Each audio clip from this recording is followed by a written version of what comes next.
Okay, so let's start with the reflex actions. I mean, we'll continue the reflex action which we could not finish yesterday.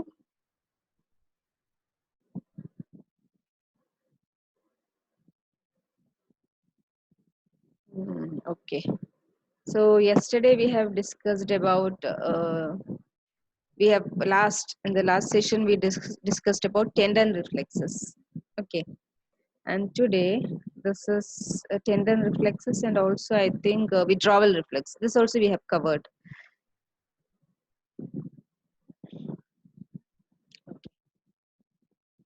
And so this was withdrawal reflex. I told this is an example of protective reflex because you are saving the body from a harmful object. Okay, by withdrawing the body part which come in contact with a harmful object. Okay, so here we gave an example that while walking we are uh, stepping onto a harmful object which causes pain,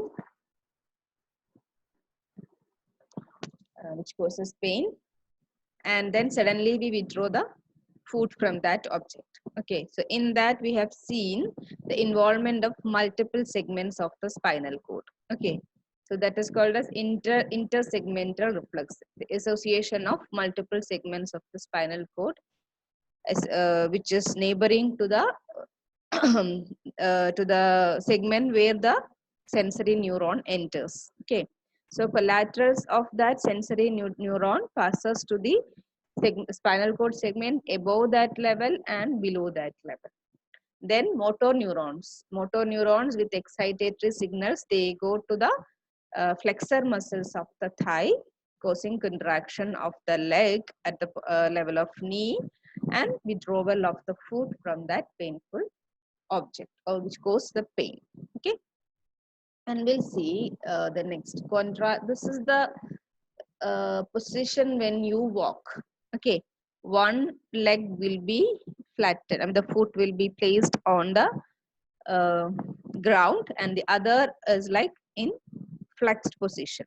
Okay, so here it happened the pin or the tag uh, stuck on this leg which is on the ground. Okay, so you will withdraw that, you will flex that leg in response to the reflex action. Okay, or in response to the stimulus, the reflex action causes the flexing, the flexing of this leg. So imagine this leg is already in the flexed position, and with the reflex action because of the painful stimuli. Okay, because of the painful stimuli, the reflex action originates or creates, and because of that you are flexing this leg also. So imagine if both legs are flexed, the body balance loses, you lose the body balance and you may fall. Okay, so to avoid that you have to extend the other leg. Okay, so you need to extend while this leg flexes in response to the reflex action or because of the reflex action with another type of reflex, that is again a protective reflex, an equilibrium, you are maintaining the equilibrium or body balance, it is again a reflex action. Immediately you extend this leg and maintain the body balance and preventing the fall. Okay, prevention from the fall, and we'll see that is called as crossed extensor reflex. Okay, crossed extensor reflex, or it is again example for it is a polysynaptic reflex, it is an intersegmental reflex, and it is contralateral reflex. So here you have seen ipsilateral, these are ipsilateral, all the other previous reflexes which you have seen were ipsilateral reflexes, and here you are going to see the contralateral reflex. That means the sensory neuron enters into one half of the spinal cord segment and crosses to the opposite side. Okay, so here you are seeing this leg, the opposite leg, which were already in the flexed position while walking, and you step onto a pin which caused you pain and you withdraw the leg which were flat on the ground. Okay, So you are dealing with the other leg which we are already in the flexed position that has to be extended to prevent the falling of that person or you yourself. Okay, so this is that leg. So this is that uh, leg which you are going to flex, which you are going to flex with the uh, contact with that pin, and this is that extensor leg. Okay, so this was the position of the leg which are going to get extended already. So this was in this position, so the walking position. Okay, so while the flexing happens here, or this pin, okay, while walking, you come across the pin, and the pain stimulus is carried by the sensory neuron, and that sensory neuron here makes synapse with the interneurons. Interneuron causes motor signals, connects with the motor neuron, and motor signals passes to the thigh muscles, flexor muscles of the thigh muscle to contract. Okay, this is the flexor reflex. Okay, flexor reflex for the thigh. And you can see the collaterals goes to the upper segments and lower segments, and all these segments are involved, segmental reflex. And you see the same time when the sensation, the pain carrying nerves or the sensory nerves which carry the pain sensation make synapse with the motor neuron uh, to the same leg. There are collaterals of the same neuron, or the interneuron makes synapse with the same sensory neuron and crosses the spinal cord segment. Okay, crosses the half to the opposite side and makes synapse with another motor neuron, which innervates the other leg, which were already in the flexed position during the walk. Okay, to the other to the other leg. Okay, so the same pain signal. Okay, so the same pain signal or the same motor neuron, it makes synapse with another interneurons. Okay, another interneurons which crosses the midline through the gray commissure and reaches the opposite side and makes synapse with the motor neuron. Okay, and it goes to the extensor muscles of the thigh of the opposite leg. Okay, extensor muscle of the thigh of the opposite. This was the position. Okay, to the this leg. Okay, it has to come to stand on the ground, and contraction of the extensor muscles happens and causes extension of the leg. And this is also a protective mechanism and also an anti-gravity example of anti-gravity reflex. Okay, it is an example of anti-gravity reflex. It is an example of polysynaptic, example of intersegmental, and also example of contralateral reflex, because the neurons crosses to the opposite side. Okay, or the stimulus comes from the right leg, or suppose one side of the right leg, and the effect happens on the left leg. Okay, so opposite side is involved, so it is called as contralateral reflex. So again, so it is again the same example. While walking, you step on to the tag which causes a pain sensation, and the sensory neuron carries that pain sensation to a spinal cord segment and connects with interneurons, and the neurons connects with motor neuron of the same side. Okay, these are of the same side, and causes the flexion of the same leg which come across the pin. Okay, the same leg, and flexion of that leg happens and protects from that painful object. Okay, and at the same time, to balance the body or to prevent the fall of the body, some neurons, the interneurons, connects with this sensory neuron, crosses the opposite side to regulate the opposite part of the opposite side, the part in the opposite side of the body. Okay, crosses the opposite side of the section of the spinal cord and connects with motor neuron which supplies the muscles in the other leg. Okay, and this motor neuron goes to the extensor muscles of the thigh. Okay, extensor muscles of the thigh, and causes contraction of the extensor muscles. And here also you can see collaterals goes upward and downward here also. Okay, so the other than this segment, other segments are also, spinal cord segments are also involved and causes contraction of this extensor muscle, leading to the extension of the leg. So you stabilize your body. Okay, so here you extend this one and stabilizes the body. Okay, this the pin stucks here and you flex this one and extend this one to stabilize the body. So this is called as crossed extensor reflex. So you have seen now, uh, so these are the all those classifications. So in that classification, we are taking some of the examples of the reflexes. Okay, so which can include, which covers all the other classification also. Okay, so this is stretch reflex. It is an example of monosynaptic ipsilateral and deep reflex. Okay, because the deep reflex, because the receptor is inside the body. I mean inside the muscle, not periphery. And this is tendon reflex. It is an example of polysynaptic, multiple synapse and ipsilateral.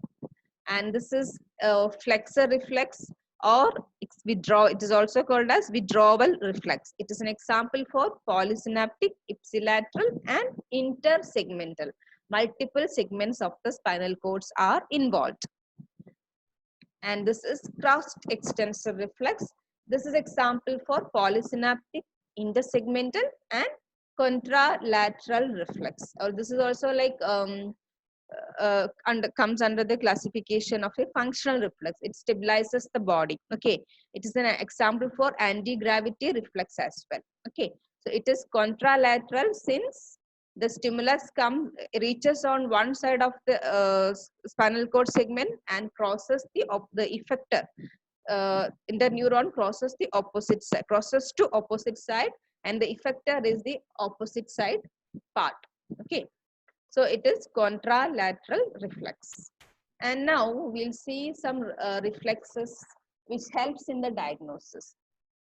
So some of the reflexes can be used as a diagnostic method and to locate the nervous system injuries, where exactly the injury happens in the nervous system. Okay, so it's like if it is like if some reflexes are present or absent or abnormal, okay, that indicates a damage in the conduction pathway. Okay, so you know the normal reflex how it happens, so you just check the reflex. If it is normal, there is no problem. If it is absent or if it is abnormal, maybe low reflexes, no response is low, or a hyper response or exaggerated response, that indicates any problems in the conduction pathway. So one example is patellar reflex or knee jerk. This we have seen already in that stretch reflex. Okay, the same thing. Stretch reflex is also called as the patellar. When you test, it is called as the patellar reflex. So here the same. The muscles, the thigh muscles, the quadriceps are stretched here. Okay, stretched here. So this is the patellar tendon. So you tap with the hammer, knee hammers. You have we'll do this experiments. You can the testing of the reflexes. Okay, with the help of the knee hammer, you have to tap to the patellar tendon. So when you tap to the patellar tendon, the leg should move up or it should extend. The flexed knee should get extended. Okay, this should happen in normal cases. Okay, normal cases it happens normally. The extension of the leg at the knee joint by contraction of this quadriceps. This is called a quadriceps. Okay, extensor muscles. And this reflex is blocked. If this is not present there, that means if it is blocked, it indicates like a block in the sensory or motor nerves that's applying in that muscle. Okay, sensory or motor nerves, anything can be blocked which supplies to that muscles. Or if there is a problem in the integrating spinal cord segment. Okay, either it can be a problem, a block in the sensory neuron or motor neuron. Okay, the two pathways. Okay, sensory pathway and motor pathway. So if this reflex is not present, if it is not present, that indicates, so these are the positions. Okay, it indicates either a block in the sensory pathway or a block in the motor pathway. And if these two are clear, the problem can lie within the integration center. Okay, usually like the integratory centers are in the second, third, or fourth lumbar segments of the spinal cord. Okay, for the thigh muscle, second, third, or fourth lumbar segments. And it is absent in other pathological cases, pathological problems in the body like diabetes mellitus or neurosyphilis, degenerative disorders. Okay, degeneration, peripheral degeneration of the nerves, degeneration of the peripheral nerves in case of diabetes mellitus or in case of neurosyphilis. And if it is exaggerated means it shows a continuous movement. Okay, like pendular movement, it is called as a pendular movement. So continuous leg swinging of the leg, continuous swinging of the leg backward and forward and backward swinging of the left leg in response to this tapping. Usually normal response means once it extends and then comes back to normal. Okay, just it extends or to flex the leg and then comes back to normal to the flexed knee position. But sometimes that exaggerated expression means it causes a swinging of the leg. Okay, back and forth swinging of the leg. That is called as pendular movement. And this can be seen when there is a cerebellar lesion. Problem in the cerebellum. There is a degeneration in the cerebellum or destruction of the cerebellum. In that case, you can see a swinging movements. Okay, so this is a kind of reflex which can be used as a diagnostic reflex, and this is called as patellar reflex. In this, you test the this knee jerk reflex by tapping the patellar tendon. Okay, on a flexed knee.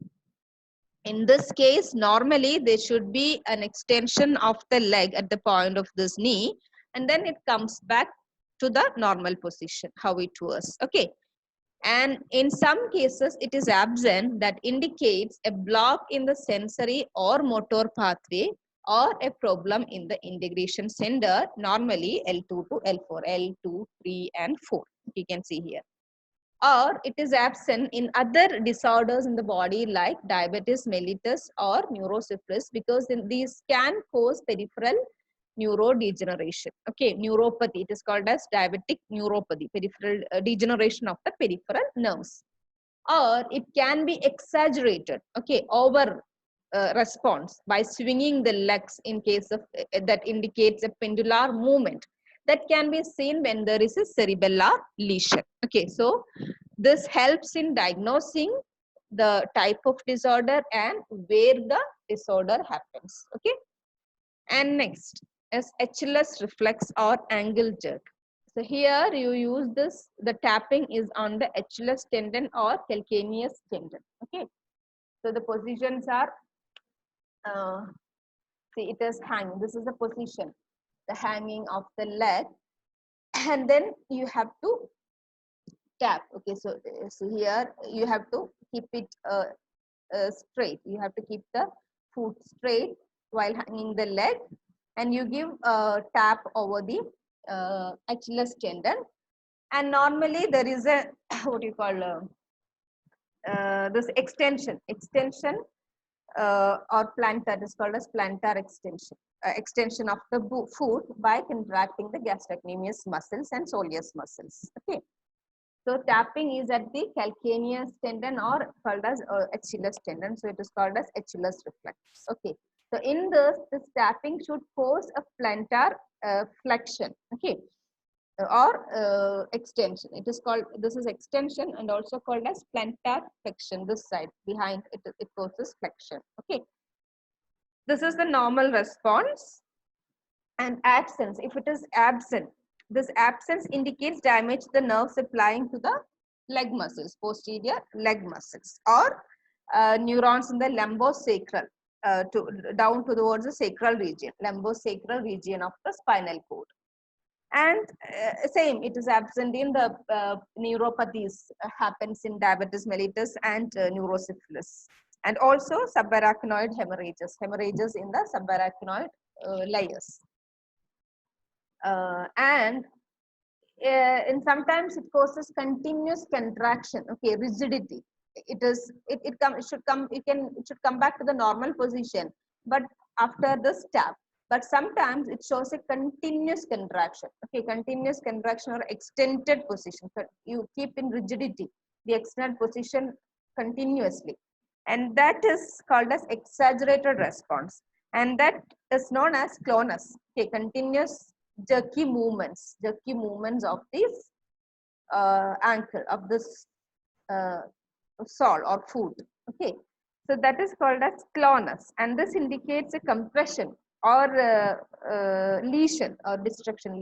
Lesion means destruction, compression or destruction in the uh, cervical segments of the spinal cord or in the motor tracts. Compression and destruction in the, this comes in the lumbosacral, okay, sacral segment destruction and cervical compression also leads to the clonus of this ankle jerk, okay. So here the tendon is Achilles tendon, so tapping on the Achilles tendon should cause a extension, or it is also extension of the foot, or it is also called as plantar flexion. There is a flexion in this region also. This heel region also happens. So it is either called as a plantar flexion or extension of the foot, okay.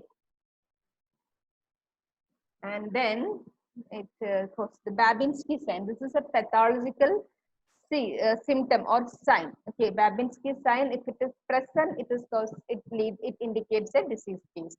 So here the reflex is like it is a skin reflex. An example of skin reflex, when you tap or just touch the sole, okay, the sole with any object, there should be a curling of the toes, curling inward curling of the toes.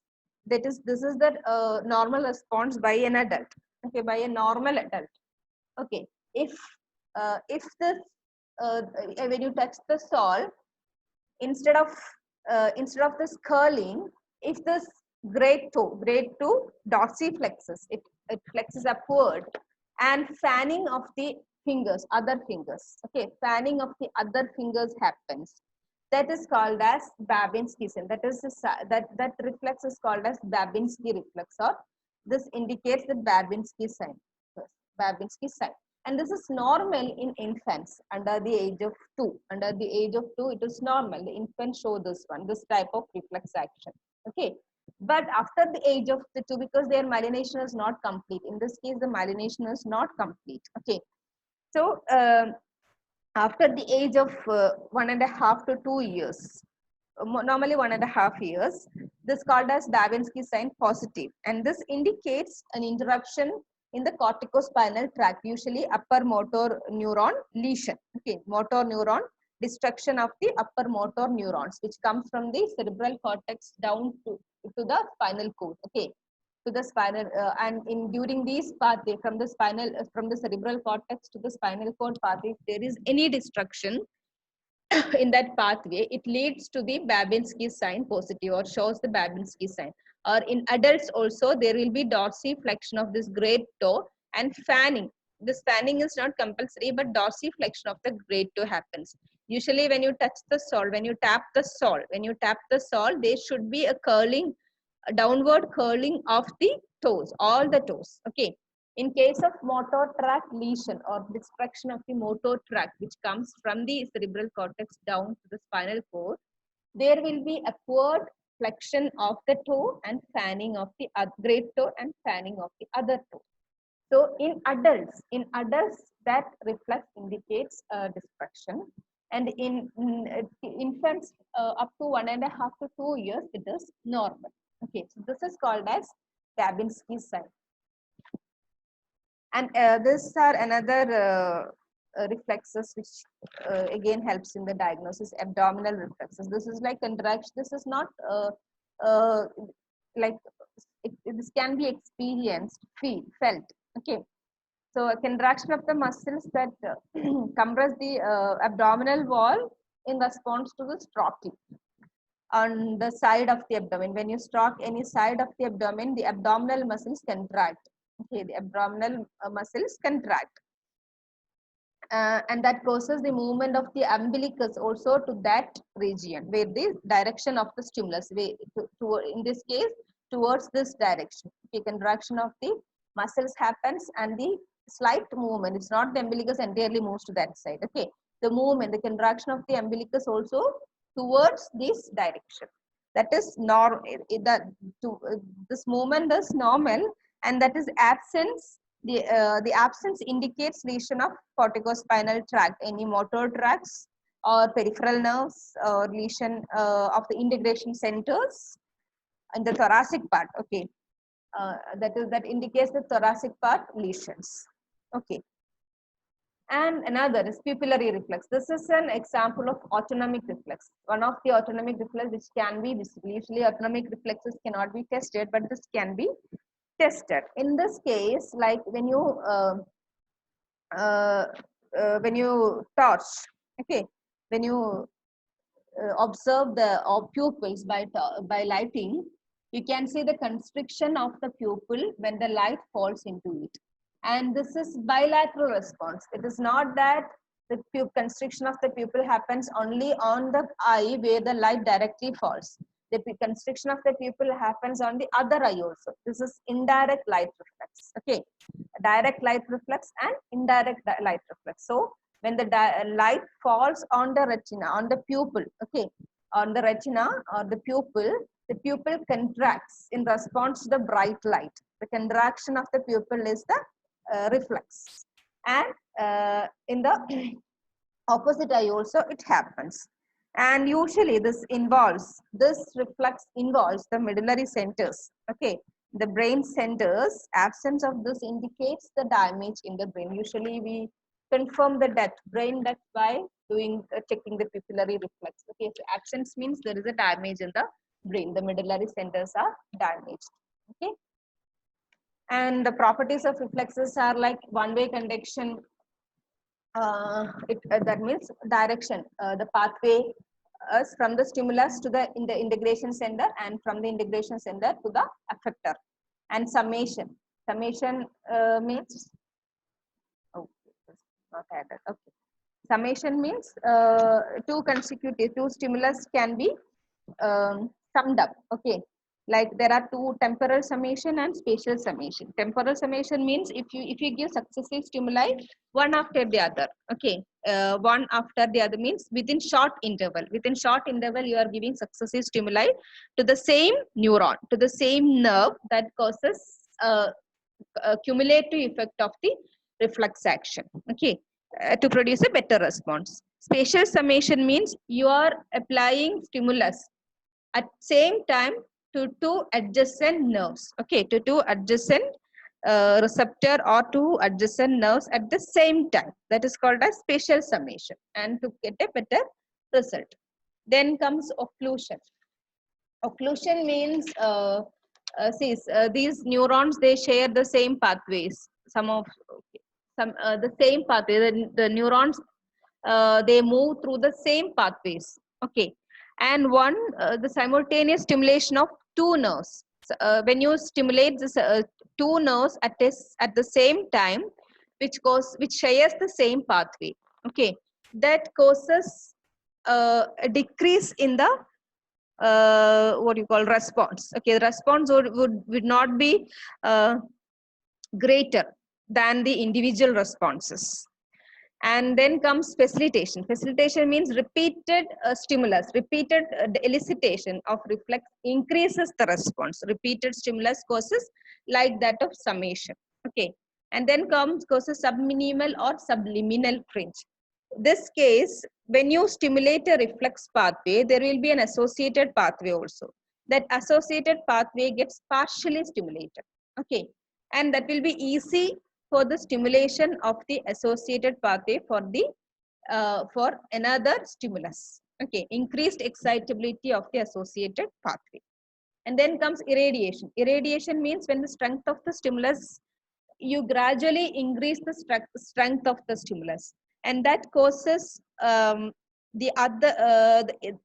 spreading of the excitatory state, or the impulses in the spinal cord can spread to the segments above and below the level of the activation. So once spinal cord gets activated and you gradually increase the strength of the stimulus to that spinal cord, that can cause spreading of that stimulus to the next levels of that spinal cord, upper and lower.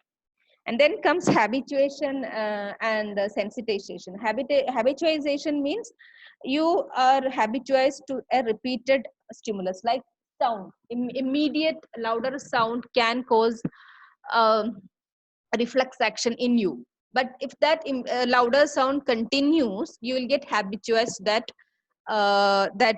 sound. You will not show a sudden reflex to that sound. Okay. And then comes sensitization. Sensitization means it increases the intensity, increases the intensification of the injurious that can be injurious stimulus, like uh, painful stimuli. You get easily sensitized to that stimulus. Okay. By seeing itself, you will get a reflex to move away from the, like a hot objects. Once you touch the hot objects, you remove your hand. Next time you see the same hot objects, you don't need even to touch it. Okay, you remember it. Sensitization, that is called as sensitization. And we'll see the some kind of what you call spinal cord injuries. Okay, that is called as plagias or paralysis. So there are different types of plagias. Hemiplegia, paralysis of one side of the body, one entire side of the body. Paraplegia means the lower side of the body, lower segments, lower limbs of the body. If it is paralyzed, it is called as paraplegia. And quadriplegia means the entire body. Okay, entire body, both the limbs, upper limbs and lower limbs are paralyzed, and trunks are also paralyzed. In hemiplegia, upper limb, trunks and lower limb of one side is called as hemiplegia, while quadriplegia, both upper limbs, trunk and lower limb are paralyzed. Monoplegia means any one limb. It can be one of the upper limb, any one upper limb or any lower limb. If it is paralyzed, it is called as monoplegia. And one more is there, diplegia. Any two limbs, not involvement of the trunk. Any both upper limb sometimes or both lower limb. Okay, any two limbs, if it is involved, it is called as monoplegia. And spinal cord compression. So in this compression of the spinal cord happens due to any reasons. Okay, and this leads to spinal shock. The compression leads to spinal shocks. Will come later in the next slide. The compression can be of any reasons, like a tumor in the spinal cord, okay, or in the vertebrae, which causes the compression. You can see the spinal cord, it is compressed over here. And inflammation due to any viral infection, any inflammation, which causes fluid collection of the fluid and causes compression over the spinal cord segment. And hernia of the disc. Okay, a disc segment, a portion of this disc grow into the spinal cord, herniated disc. Okay, that also causes compression. And the most important symptom is like pain and numbness of below that region, or which the structures associated with that segment. Okay, pain and numbness. And this can be cured once you remove the cause. Okay, once you remove the virus infection or inflammation, once you remove the tumor, once you correct the hernia, you can relieve from the symptoms. So loss of the symptoms can be anything. Sometimes you lose sensation associated with the sensation in the associated structures related with the spinal cord segment, and leads to spinal shock also. Spinal shock means it's an immediate response to spinal cord injury. Any type of spinal cord injury, the response is called as spinal shock, and it is characterized by temporary areflexia, temporary loss of complete reflexes. Any type of reflexes, you will lose any type of reflex, and partial paralysis also. Okay. And degenerative disorders of like what do you call multiple sclerosis, demyelination of the nerves in central nervous system. Okay, multiple one is the example is MS, multiple sclerosis, and another is amyotrophic lateral sclerosis. All these causes a demyelination and results in the weakening, results in the conduction of the motor impulses and causes muscle weakness